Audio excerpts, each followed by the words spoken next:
This is the exact same conversation we've been having since I was in high school. I was a junior when the Columbine shooting happened. I was part of the first generation that saw routine school shootings. We have now produced the second school shooting generation in this country. We dare not allow there to be a third. Something is broken, if it is even possible, for the same debate around the same solutions that we all know are the right thing to do. They won't prevent every incident, they won't save every life, but we know what to do, and it has not happened. Thank you. This is the emergency broadcast system. This is not a test. Repeat, this is not a test. This is our advice to take the following steps. If exposed, remove the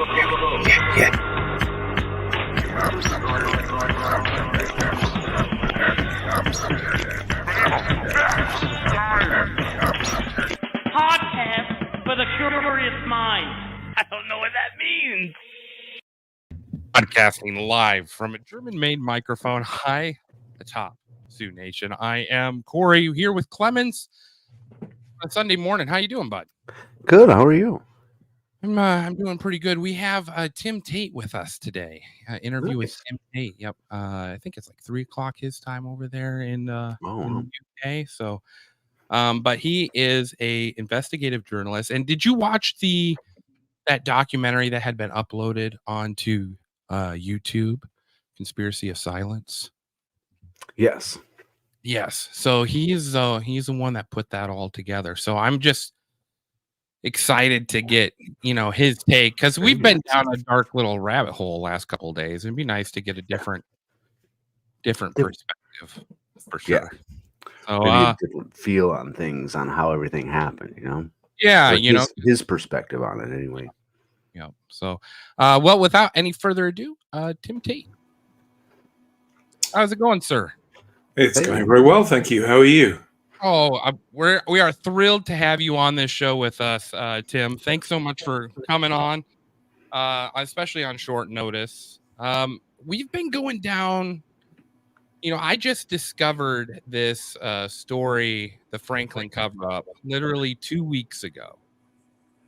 Which it feels weird saying that, because I was raised in the Midwest, no more than 2-3 hours from Omaha my entire life, and I have never heard this story whatsoever. And it was only when we did an episode on Columbine that I just accidentally discovered John DeCamp on a radio interview, and he had mentioned something along the lines of this Franklin cover-up that he had been a part of, along with other cases. And so, of course, I went down my YouTube wormhole and started typing in Franklin cover-up, and I came across Conspiracy of Silence, amongst a lot of other things. But, the fact of, just how that video starts, made me want to reach out to you. So thank you for coming on the show. Well, thank you for inviting me. How long has it been since you did your work on what had happened in Omaha? 30 years. Wow. 30 years ago.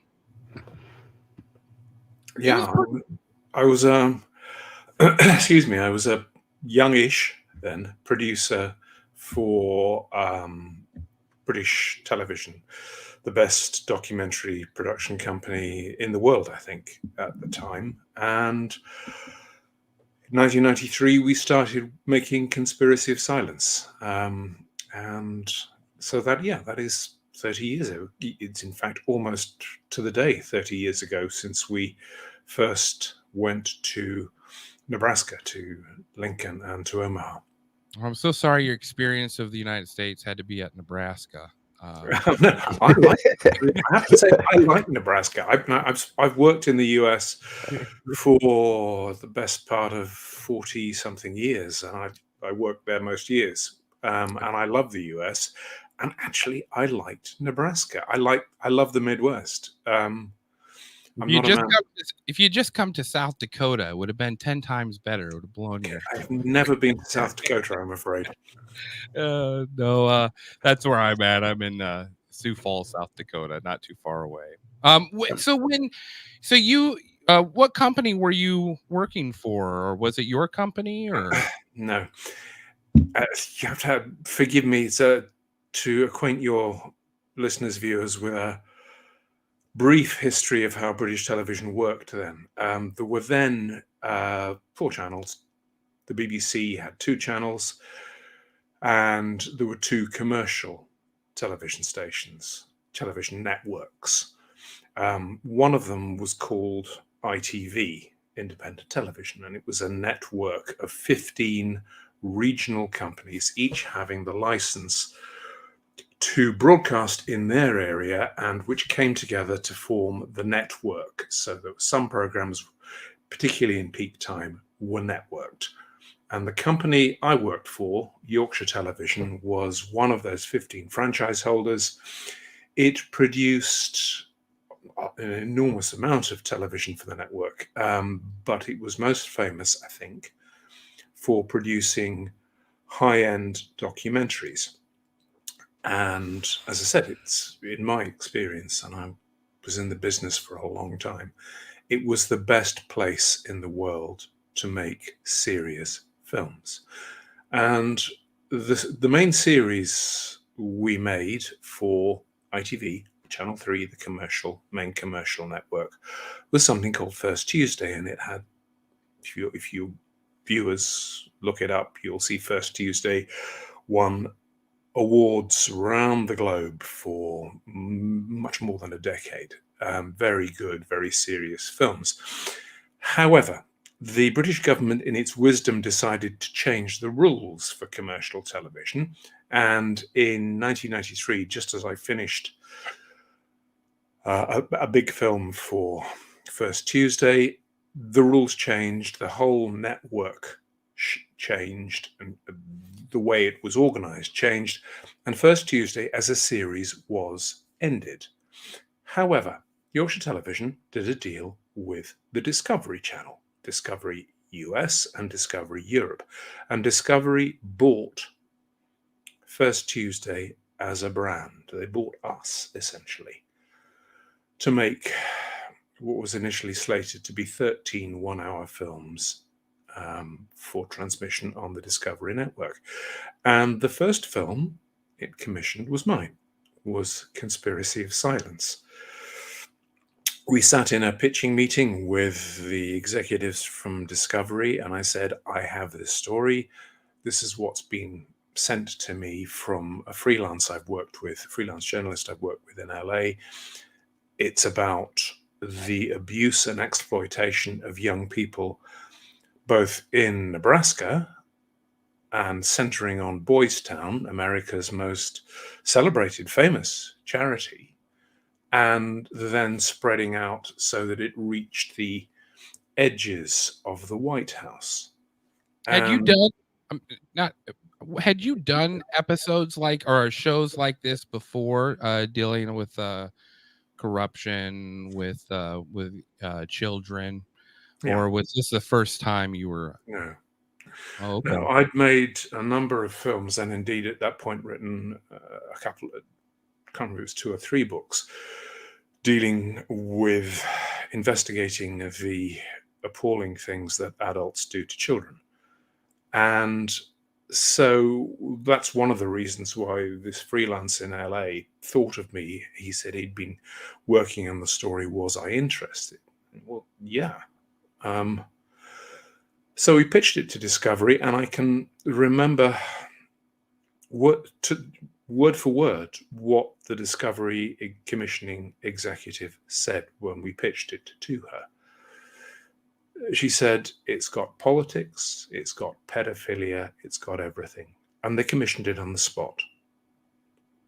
So this wasn't like, because I was 5 in 93, and I grew up through the Catholic expose of abuse of children, and so it was a pretty, it got to be a pretty common calling card, both on the political level and on the social level. But I was reading the preface to John DeCamp's book, and he was saying, back in the early 90s, late 80s, this was very hush hush, didn't really want to get discussed about it. Was that your take on the matter? Did you feel like this was a sort of a, one of those taboo subjects that would, Child sexual exploitation. yeah. Oddly, less so in the US than in the UK.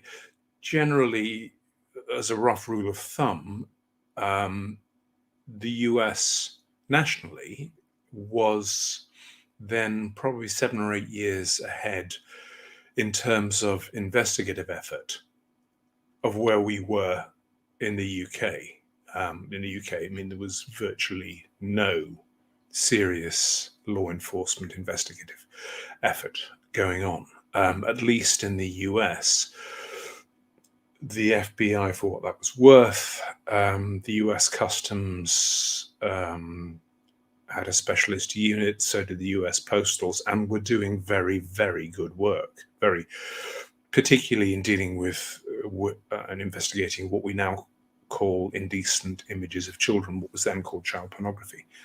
So I think John was right in that there was still and still is, a reaction, a visceral reaction amongst people. Well, we don't want to know about that. But it was less. That Britain was much, much worse than the US at that point. So were you surprised Discovery that was the piece they wanted to run with right off the bat? So it's a difficult answer because you never know as a producer or a director what television broadcasters, networks want. I mean, frankly, they don't know. If they knew, they wouldn't be commissioning editors. What so you get the go ahead from Discovery. Now, is that when you start the process of making your film, going out to Omaha, or had you already compiled it at that point? We'd been out to my colleague, Nick Gray, who was the director on the film. I was the producer.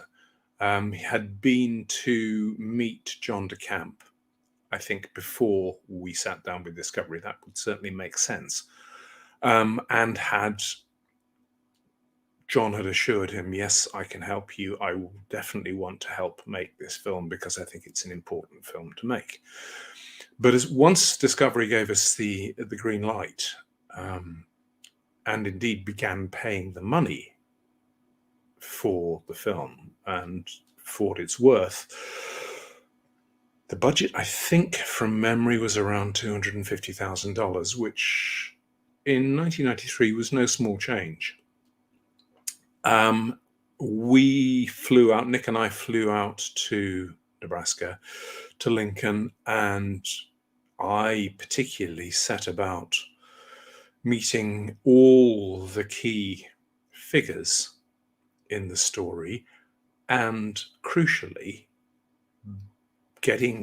seeing how I could get access to an entire roomful of documents. And those documents had been compiled by the Nebraska State Legislature, which had an investigation, and also by a grand jury.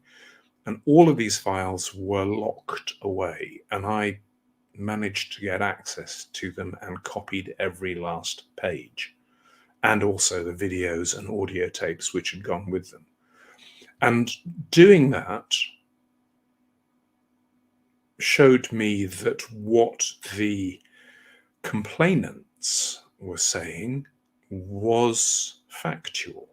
There was documentary evidence to support their allegations, and that's vital, because without that, we wouldn't have made the film.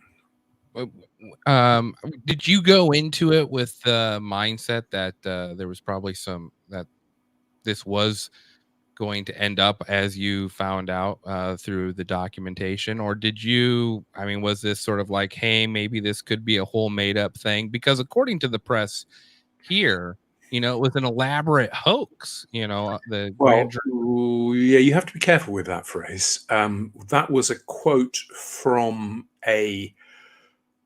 from memory, a prosecutor in one of the multitudinous cases that went on. It was picked up, sure, by some newspapers. I always go into a project like that with an open mind. People tell you stories. And again, I don't know how much your readers know, but your viewers know about the story. What was being said, there was a group of 3 particularly young people who said, we were exploited by a group of rich and powerful, sexually exploited by a group of rich and powerful men in Omaha. And this was part of a child sexual abuse ring. Child, difficult word in this context. What you're looking at is 14, 15, 16, 17-year-olds. And that they had, some of the other victims in this had been found recruited from Boys Town. And indeed, one of the young people, the complainant, said he had been sent to bring people out from Boys Town to be victimized by this group. And that these 3 young people also said that they were transported across the country, primarily to Washington, D.C., where they were provided as sexual entertainment to rich and powerful people in politics and business in Washington, D.C. Those were the allegations. Where I began was with those 3 complainants and with John DeCamp, who was the lawyer for them, or for 2 of them, and with some of the state legislatures, the state senators, who had been involved in commissioning an investigation which had essentially ended when the lead investigator, the official investigator, a private investigator called Gary Caradori, had died in somewhat mysterious circumstances. I started there, and what I found in that roomful of documents, closed roomful of documents, was that Caradori had found not just corroborating evidence for those 3 young people, but that he had found previous complainants from Boys Town who complained about exactly the same group of sexual exploiters and exactly the same treatment. And that first tranche, if you like, of complainants had emerged about 3 or 4 years, maybe 5, before the second tranche. The Boys Town complaints and getting access, because I think it was Julie Waters who had gone over there and taken some notes from the Webbs, the Kimberly and Nellie Webb had made some allegations they had met boys from Boys Town at these parties. And I think John DeCamp mentions her notes that she mentions that was, it was credible evidence at these sex parties they had kids from Boys Town. That much of that is secondhand evidence. What I always look for is primary source evidence, firsthand. And what Gary Caradori, the investigator who died, had done was record interviews with all or as many of these complainants, victims, as he could find. And Gary Caradori was a bloody good investigator. He was meticulous. And this room full of documents contained the transcripts of those interviews, the videotapes in many cases of those interviews, and all of this had been provided to the state legislature because Caradori was hired by them to carry out this investigation. So what I was looking at was primary source evidence. So you went to the people you could talk to first. What was your feeling of John DeCamp when you first met him? I liked John and respected John a great deal. Do I think he got everything right? No, I don't. I think his book it's not what you could call forensic. John had a huge heart and a huge compassion for these young people, and he set out to do what he could, the best he could, to get some kind of justice for them, because everything that had happened prior to John getting involved and thereafter was that their complaints had been covered up. Well, and not just covered up, but sentenced to 25 years. And yeah, one of the second tranche, if that's what we're going to call them, of complainants was a young woman called Alicia Owen. There were three main complainants in this second tranche: Paul Benassi, Troy Bonner, and Alicia Owen. And Alicia had named several people who she said had abused her, sexually abused her. She was taken to court, and she was charged and convicted in state court, essentially of making that up, of that being false. And she was sentenced, as you say, to, I think from memory, between 9 and 25 years for doing that. Now, my first reaction when I saw that sentence is that is extraordinary. I mean, that's a huge, huge sentence, even if you assume that she had been making it up, and the reverse is true. Yeah, the charge or the amount of time makes you feel like they're not charging the crime, that they're charging the person, and that's what it. They were doing both, but they had a slight problem, or they should have had a slight problem with charging the crime.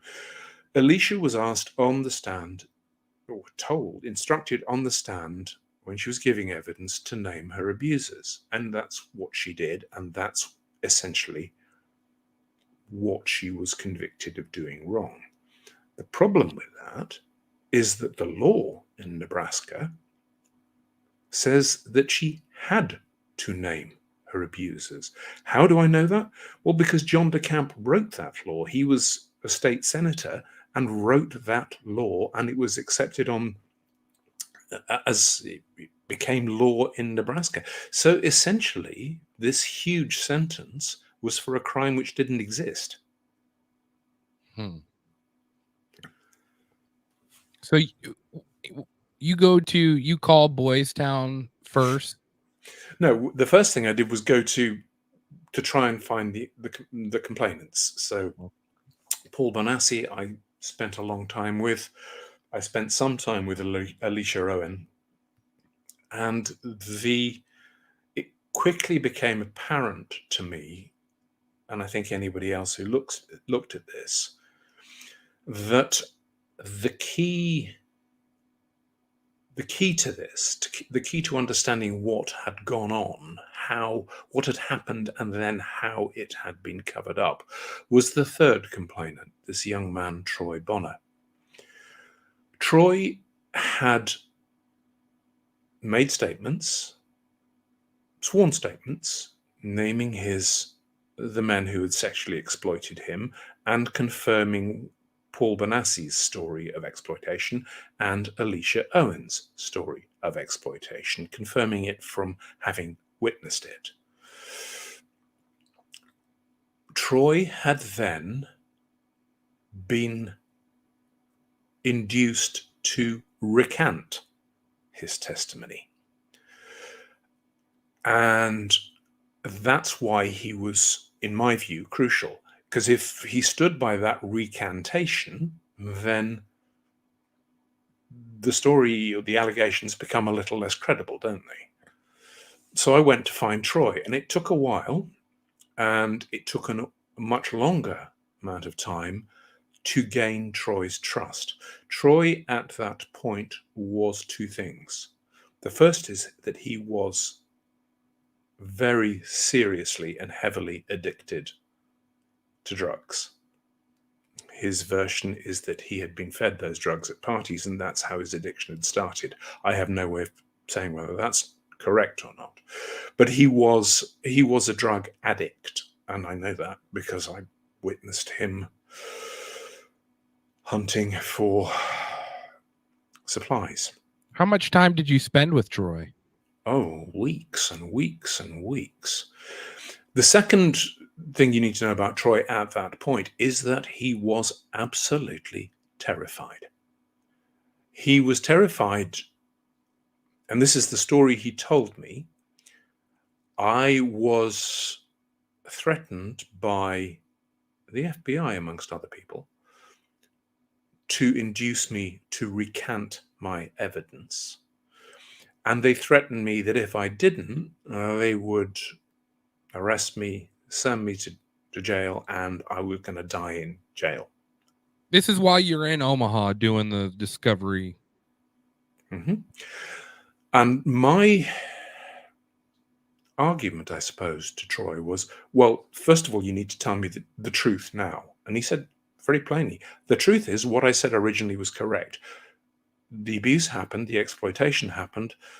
What happened to me, what happened to Alicia, and what happened to Paul, and what I said about that in my original statements, it was absolutely accurate. It was my recantation of that, which was forced on me and which was a lie. Okay. I said, well, will you now come clean? Will you now tell your story fully? He said, well, I can't, because if I do, they're going to send me to prison. And I, to my regret, persuaded him that he should recant his recantation, if you want to put it that way.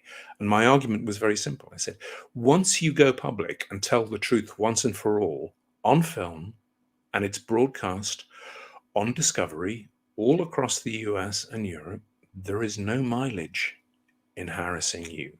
The cat's out of the bag. And I persuaded him on that basis that he would be safer because the film was going to be broadcast. And that's what he did. It took weeks, if not months, to get to that point. And I spent time with his family, getting to know them and earning their trust. And I said, you're going to be safer if you speak the truth now because it's going to be broadcast. And after that, there's no point in going after you.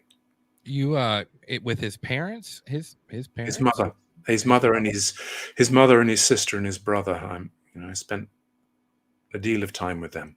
What was like, because that was something that never really got discussed in the book or in the documentary, but to have that going on to your child, like what was going on in the household to allow that? It was heartrending. I liked his mother, Laurie, very much indeed. She was dealing with a young family. Troy, I think, from memory, was the eldest. And his siblings, his younger brother and his younger sister, I mean, they, as to the best of my recollection, they worshipped Troy. I mean, he was their big brother. Yeah, he was a complete mess. But when he wasn't utterly strung out, I witnessed them together and spent time with them together.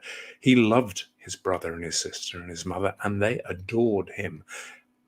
The dynamics of that, which I know are played out in families all across the world every day, but they're heartrending to witness.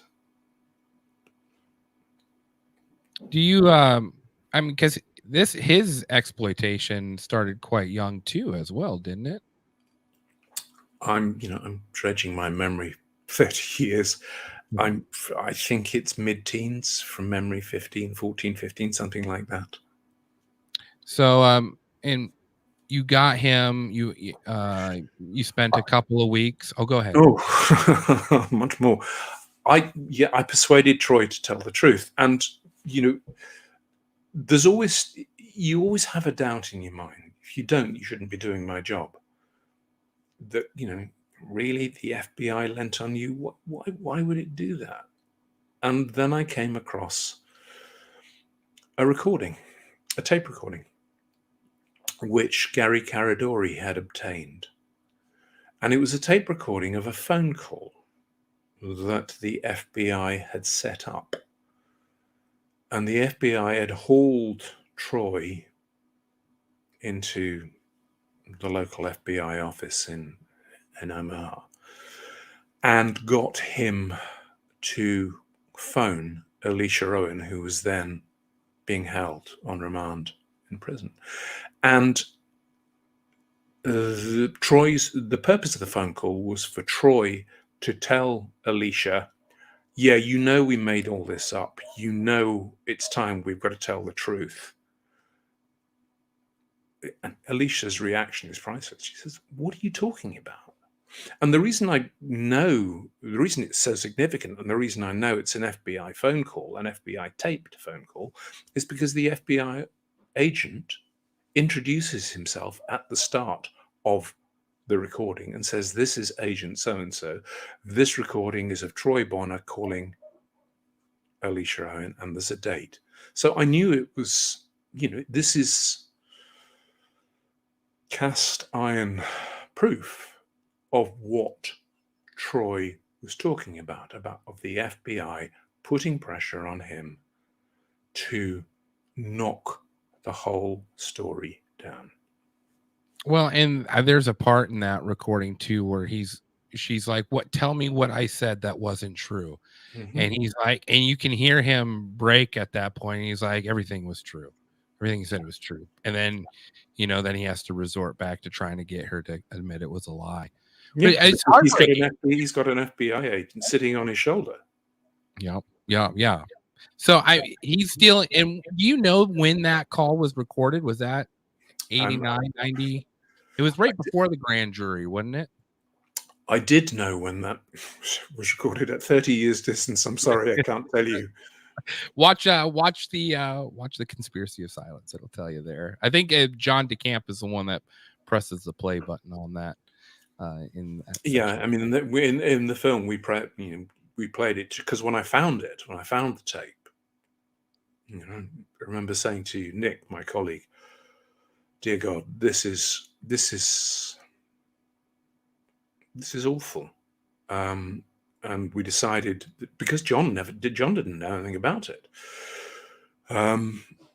So we played it to John and filmed John listening to it. And his reaction is just the same as everybody else's who heard it. It's just awful. How many of you were down in Omaha for that period of time? There was me and Nick. I was the producer. Nick was the director. There was a researcher. And then the film crew joined us. And in those days, we shot everything on film, on 16mm film. So there was a cameraman, assistant cameraman, sound recordist, PA. I'm trying to remember if there's anyone. Oh, no, I don't think there was a grip. It was a big enough team. And we were holed up in Nebraska in Omaha, Lincoln and Omaha for weeks upon weeks making this. Did you ever try to... Were you ever curious as to like Larry King or the chief of police?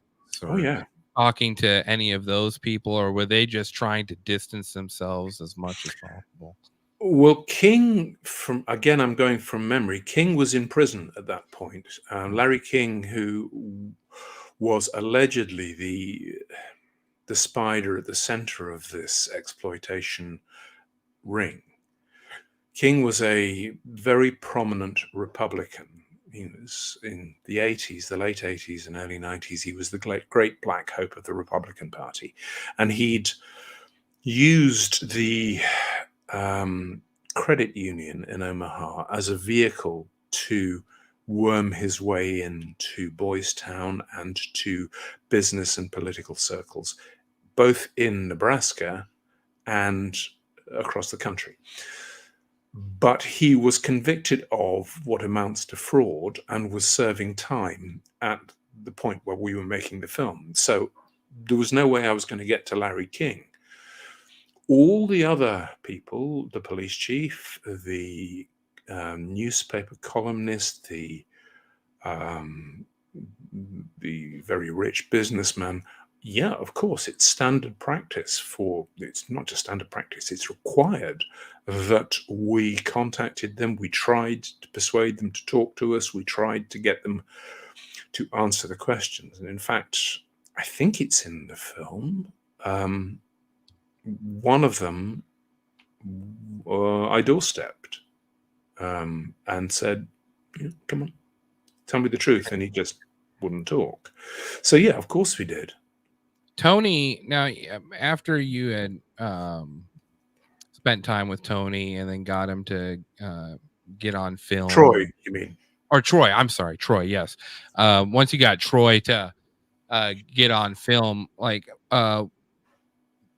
what was the next step? Did you go to Alicia Owens or Alicia was behind bars at that point on remand. We had one meeting with her, and a formal meeting, if you like, and she said, I can't take part in the film. I can't give you an interview because I'm appealing against my sentence and it's not going to do me any favors. And I think she was right. I should say Alicia got out. John de Camp was representing her, as he was Benassi and Troy at that point. And we filmed Troy, we filmed Benassi, we filmed the state senator, Lauren Schmidt, a very, very brave man who had backed the investigation and had backed these complainants. We filmed Gary Dory's family. We filmed the State Child Protection Board woman who had quit because after Gary's death, she said, that's it. You'll see her talking about this on film. She said, once he died, I knew it just wasn't safe. We filmed all of these people, and then we went to DC and filmed there.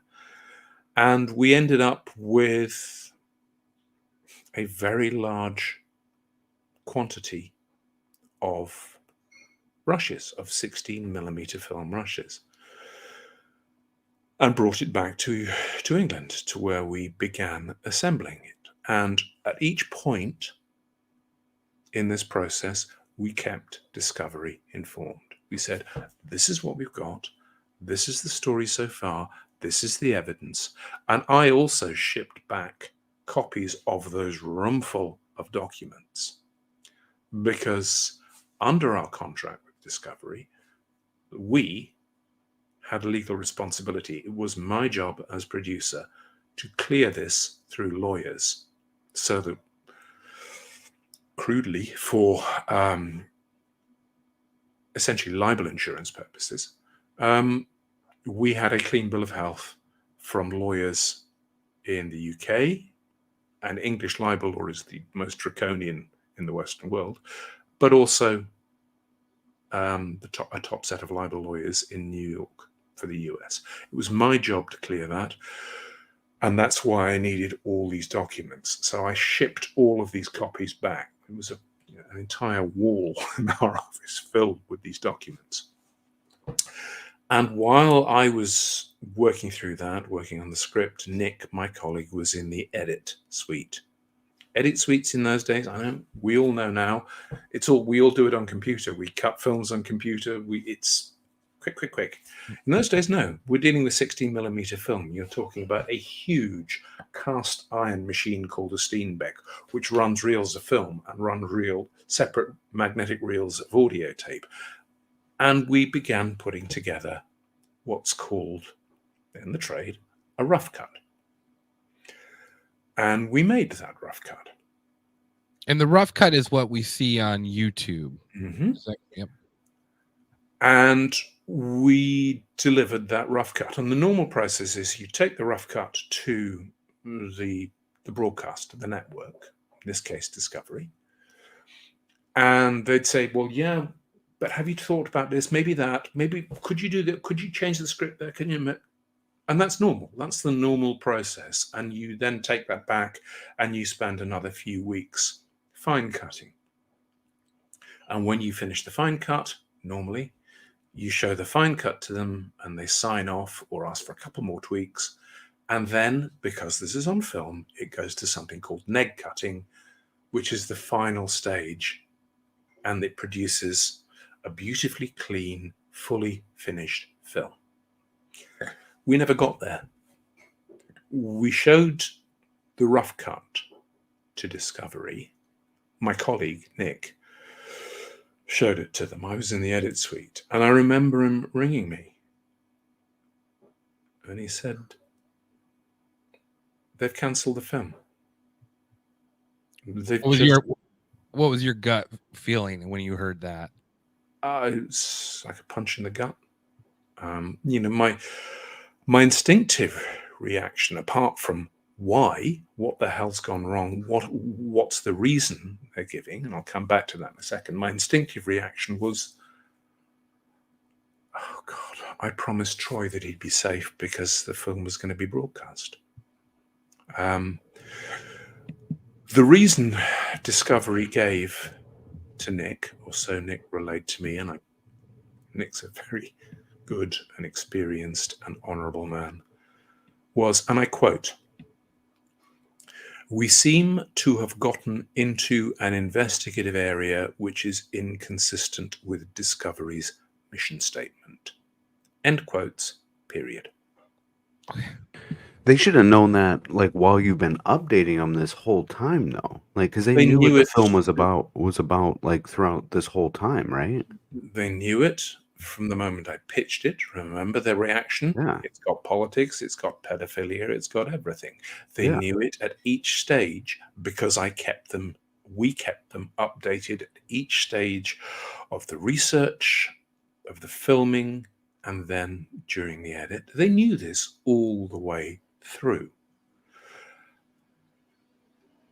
But they weren't they were intransigent. They just said, no, we're not having it.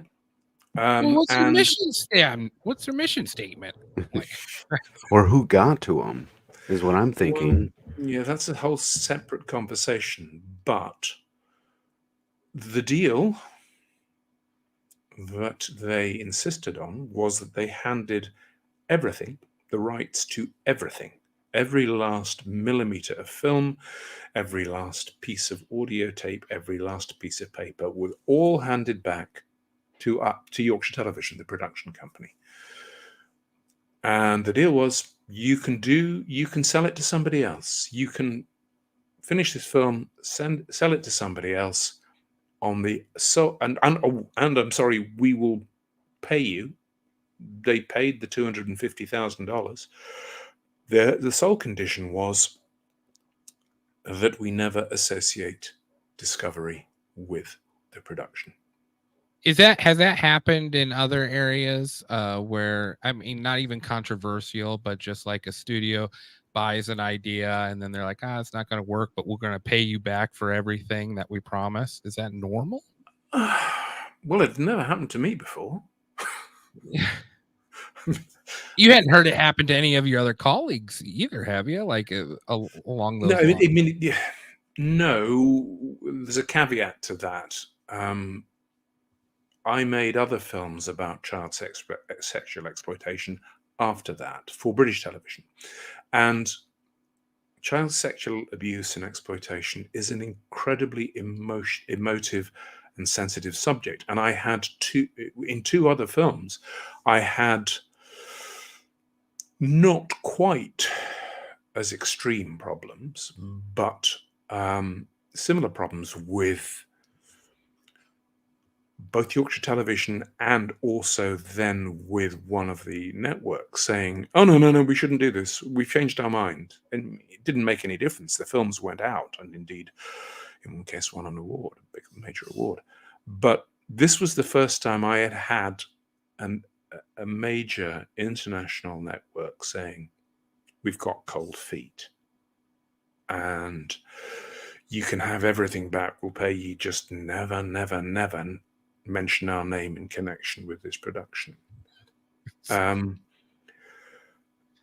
So two things happened after that. I should say I cleared the film, the rough cut of the film, with the lawyers in London and in New York. Got completely clean legal bill of health. So that was already known and good to go. That the Oh yeah, lawyers said, Script had been cleared. The visual of the film had been cleared. Everything had been cleared. The lawyers had cleared this and said, "You're fine. This is perfectly legally sound." But once Discovery pulled out, work on taking the rough cut to what should have been fine cut stopped. I mean, literally, the cutting room was shuttered. just overdone. And that was that. I was very quickly assigned to another film, but before that, I had to try and get in touch with everyone who had taken part and warn them that this is, I should say, the film was known about. The film was in the listings magazines in the States. The main listing magazines at the time showed, there you go, Discovery on this date, conspiracy of silence at whatever time. It was there. It was in the listings. So I had to try and track everyone down. And John was obviously first port of call, and Benassi, Alicia, Lauren Schmidt, Carol Stitt, the Caradoris.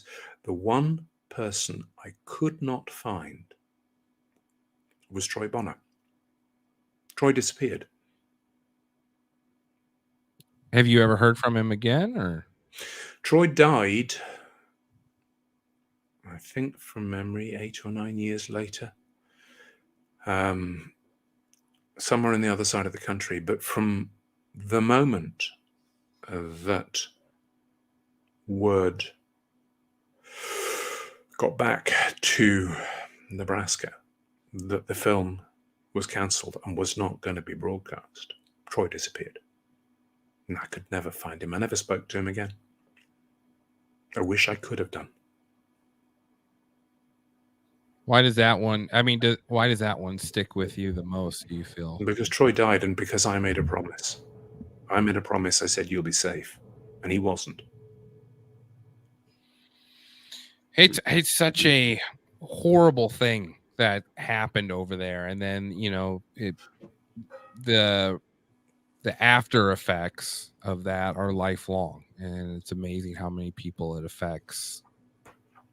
What was John's reaction? What was Lauren's reaction when you called them and told them that they were canceling the show? I'm trying to remember Lauren's reaction. I mean, Lauren, in my experience, was an incredibly decent, good, honorable man. And he had already suffered grievously, as they all had. Anyone who took this up found themselves targeted, maybe, but certainly on the wrong end of some very nasty accusations and publicity. My vague memory of Lauren's reaction was just the equivalent of head in hands. Here we go again. The investigation which he'd helped set up for the state legislature had ended, had been cancelled essentially. Gary Caradori had died. There had been these ludicrous grand juries and court cases which had seen essentially the alleged victims punished, not the abusers. I think for Lauren, from memory, it was just, again, John's reaction was different. John was a fighter, quite literally a fighter. He'd been in the CIA or CIA program during Vietnam, and John was a fighter, but he was also someone who was prone to see a possible explanation and to then extrapolate that into well, that's a fact. No, John, it's a possible explanation, not a fact. But John, He seemed like whether he was emotional, like not oh, in a John bad was way. an incredibly emotional man. But I don't think that's a bad thing. John was heart on his sleeve, and a good man, though with faults, I guess. Who isn't? Who doesn't have faults? And John, from there on, I mean, and I stayed in touch with John for many years. Began spinning out of control of the known facts into wider theories about what lay behind not just the cancelling of the film, but also the exploitation ring itself. And I know there are threads on the internet. I know there are any number of theories about both of those things. All I can tell you, and through you, your viewers, is what we put on screen in that rough cut, what you see in that rough cut version of Conspiracy of Silence was what I could prove. And I should say, I have no idea how that film ended up on the internet. It was Really? it was in the late 90s. Someone called me or emailed me and said, "Did you know Conspiracy of Silence is on YouTube?" And, what? Now, there were about, I don't know, half a dozen VHS copies of that film. And the reason there was only so few was that it was an incredibly cumbersome, clumsy process to transfer 16mm film with separate sound onto VHS in those days. So there weren't oodles of these tapes hanging around, and I have no idea how someone got hold of that and posted it on the internet. What I do know is two things. Firstly, as someone else said to me, it is the most widely viewed film that has never been broadcast officially in, as far as I'm aware, in anyone's history.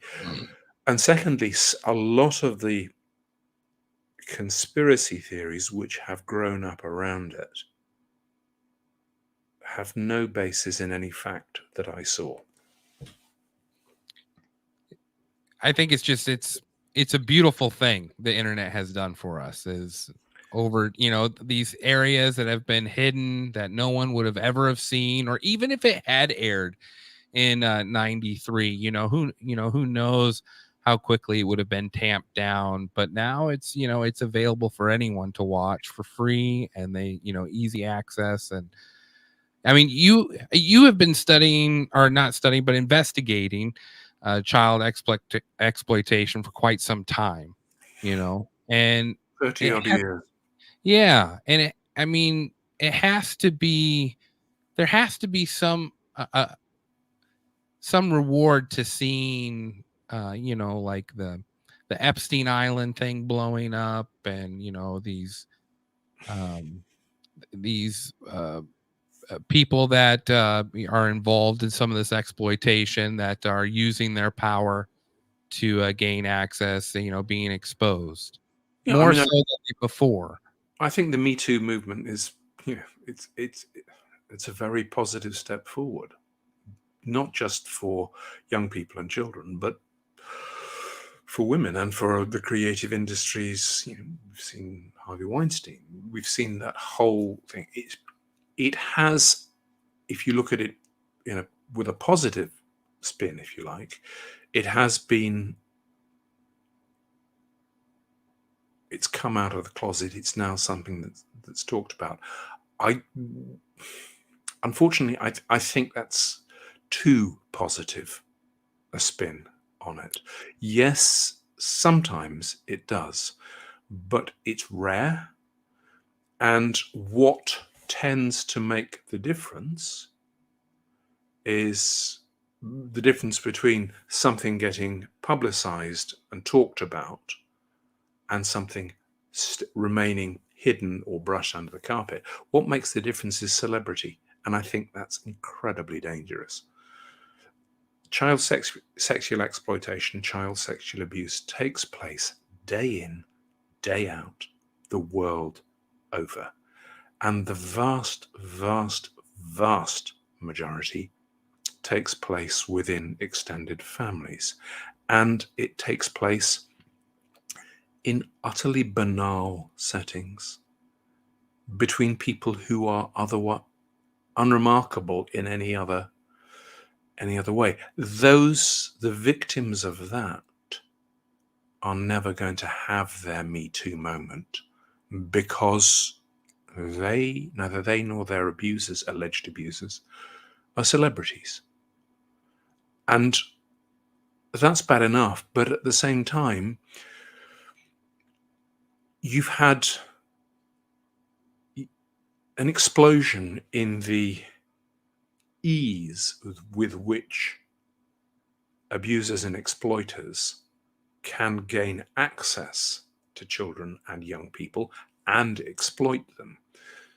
When we made Conspiracy of Silence, and in fact, when I started making films and writing books about this in the mid to late 80s, video cameras with big clunky tapes and batteries that lasted 5 minutes were a new invention. And they were just beginning to revolutionize it. Again, 93, there was no World Wide Web in 1993. The web, the internet, digital technology, digital cameras, everyone's got a camera on their phone now. It has fueled an explosion in child sexual exploitation. And it's made it even more transnational, even more global than it was before. So some man is sitting somewhere in, I don't know, Nebraska, Iowa, and directing the sexual abuse of children in the Philippines or in Vietnam. You know, it's the Me Too movement, and that understanding and that realization, I think, is positive, but it's just the tiniest pixel of what is a pandemic in child sexual exploitation. Yeah, it really hit me when you said that, a lot of these kids won't have their Me Too movement because there's no celebrities. And you're exactly right, because, uh, you know, it's happening in extended families. But, I kind of take like, I can't help but see myself with some of these, like Troy Bonner, because I myself was a foster kid. So, hearing some of these kids' stories is just it's heartbreaking for me, because these kids were taken from their families, from these individuals of power, and that society trusts, and then they're put in this ring. And so, like, from the kids' perspective, they didn't do anything. They're subject to the situation all the way through, like, from it starting to it ending, per se, or if it ends, really. And so they're ripped away from their families, and then they're forced into these situations, and then they're just telling people, like, hey, this is what happened. And then they're being told that they're wrong because of it. So everything about them that they're being told is wrong, and that it breaks my heart. Oh, amen.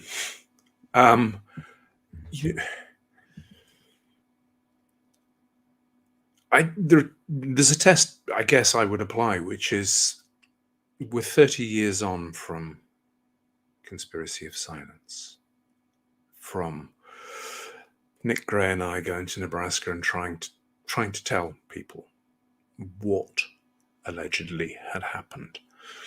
And the test is, would it happen again?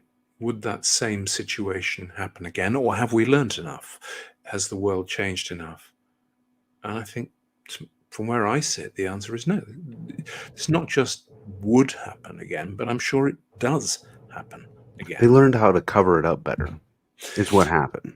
Well, that is where we start getting into politics. It's my opinion. Yeah, No, of it's course. my opinion too. It's where we start getting into politics with a small p. Child sexual exploitation should not be a political, in the pejorative sense of the word, in my view, issue. Unfortunately, it has become one. It's become adopted by those on, I'm putting this gently, the religious right as a new crusade. And you could say, well, whoopee, that's great. And, unfortunately, they're not forensic investigators. They're not terribly careful. That leads to the nonsense of QAnon and Pizzagate and the rest.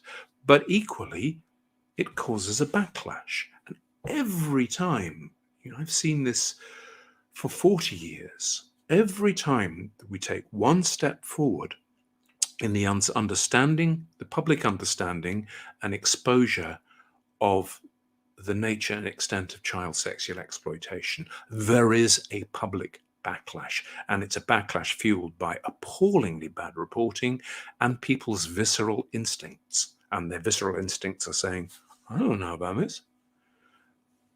It's become politicized in a way that it shouldn't have been.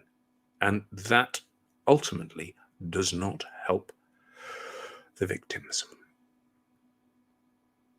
One other thing I'm interested in with, you talked about some of these kids receiving some backlash or being told, like, recant your stories and things, but did you guys or anybody that worked for you experienced any backlash from well, other than having people? our film cancelled?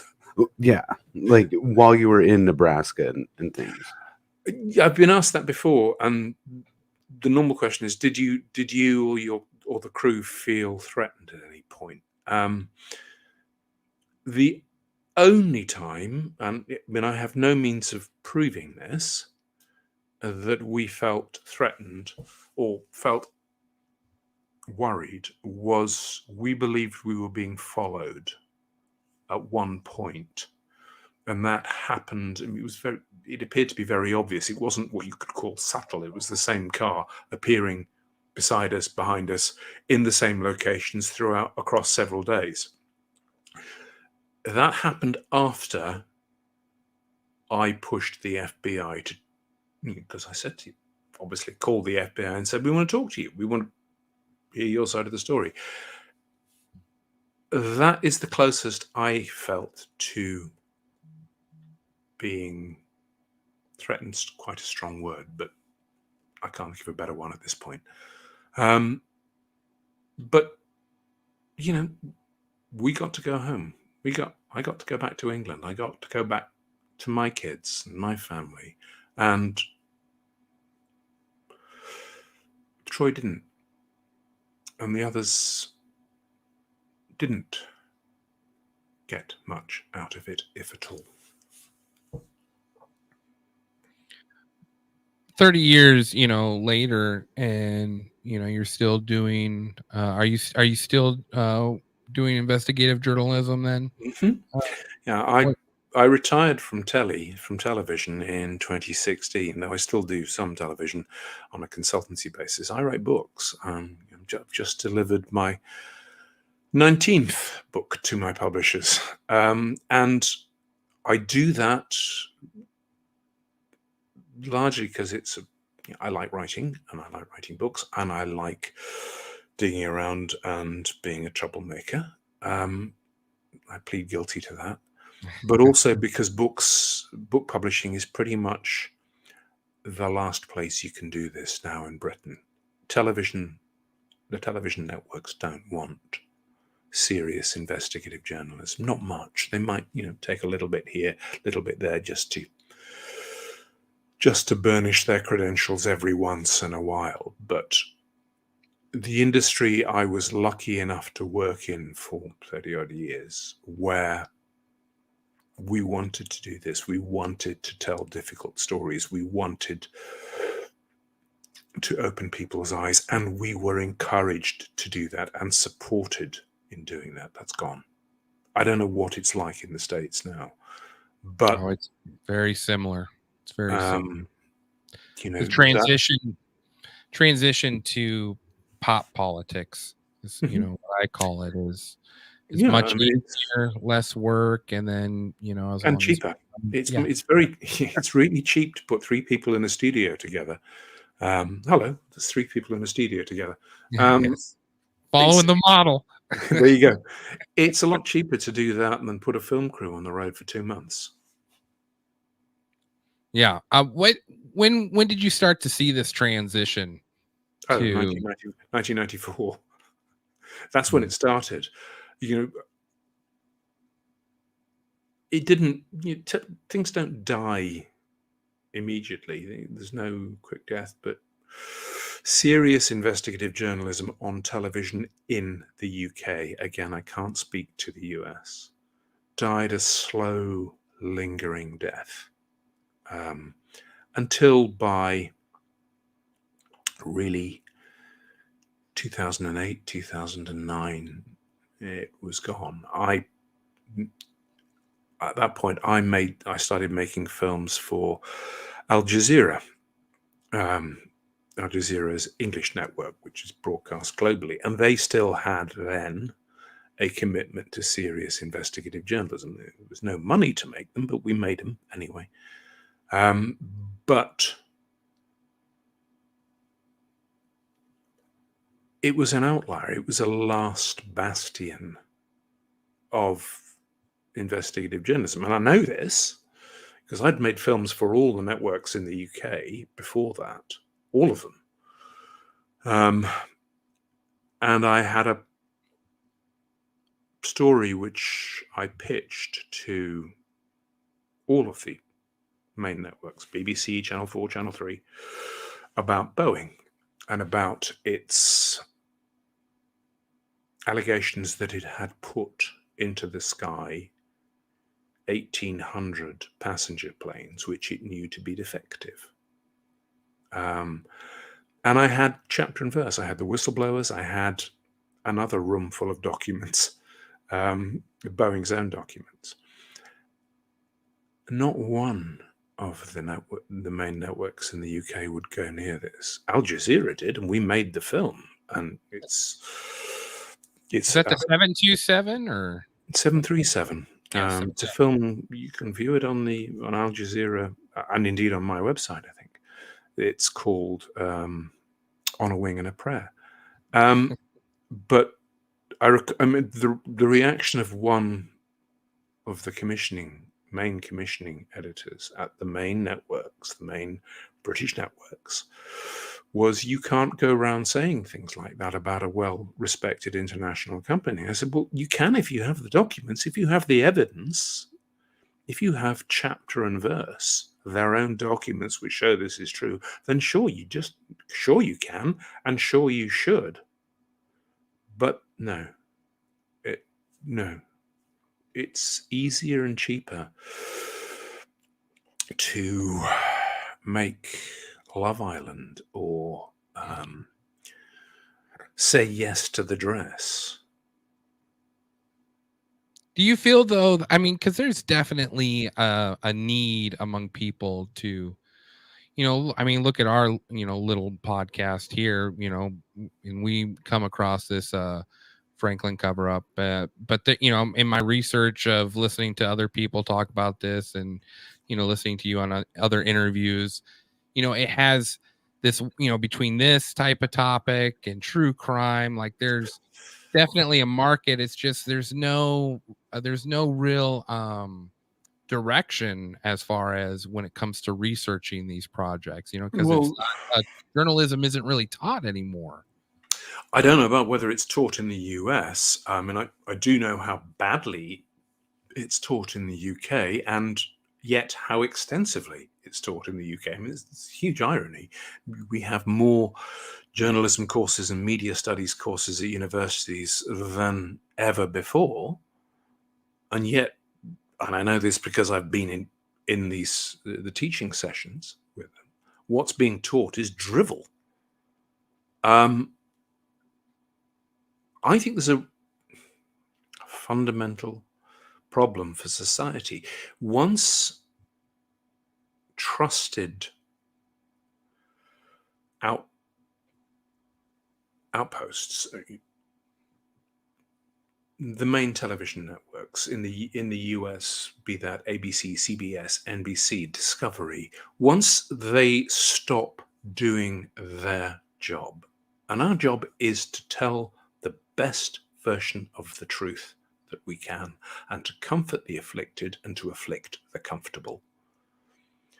Once we stop doing that, in a world where it's so easy for someone to hop onto YouTube or Twitter or Rumble and record their own take on it, not having done any research, any original research, you get an echo chamber of conspiracy theories.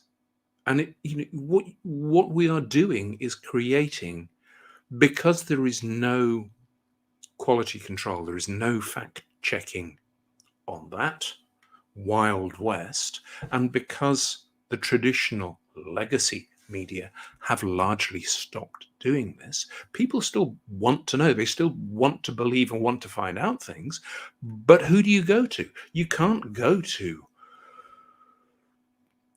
whoever the equivalent of Walter Cronkite is today and say, I know I can trust that, because you can't. They don't do it. And so you end up, as you said at the beginning, going down a rabbit hole. And it's incredibly dangerous. Well, Tim, we appreciate you so much for coming on and telling us everything that you did in this process. And it's kind of you to invite me in to listen. I'm sorry it ain't more cheerful, but I don't do cheerful. No, we just appreciate your truth. So thank you so much for coming on your show. You're welcome. Really appreciate it. Good luck with it. Thank you. Have a good rest of your evening. And you. Take care. Yes, thank you. That was Tim Tate. Wow. Joining us from the UK. He's an amazing guy for doing the work that he does. Like, it's, man, my hat goes off to him. Like, he's a warrior. Yeah. Well, you know what? Like I get it. We do a podcast.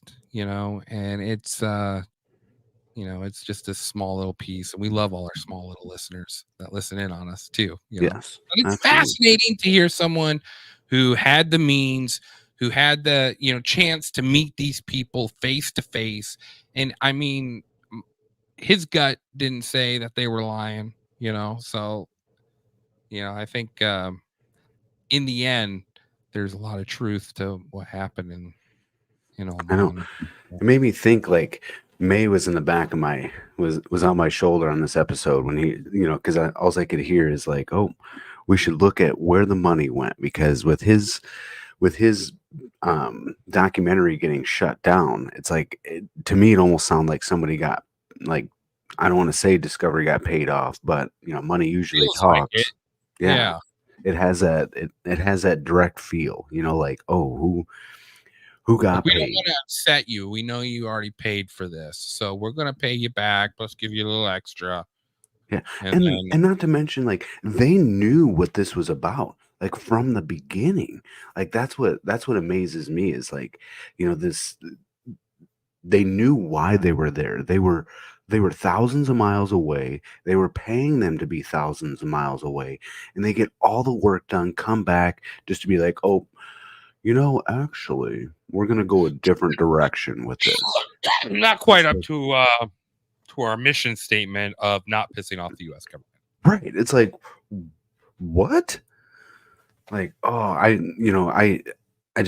feel for him, because like at that moment, it's like I could feel like I had the same feeling, my heart sinking through my stomach, being like, oh, what about Troy?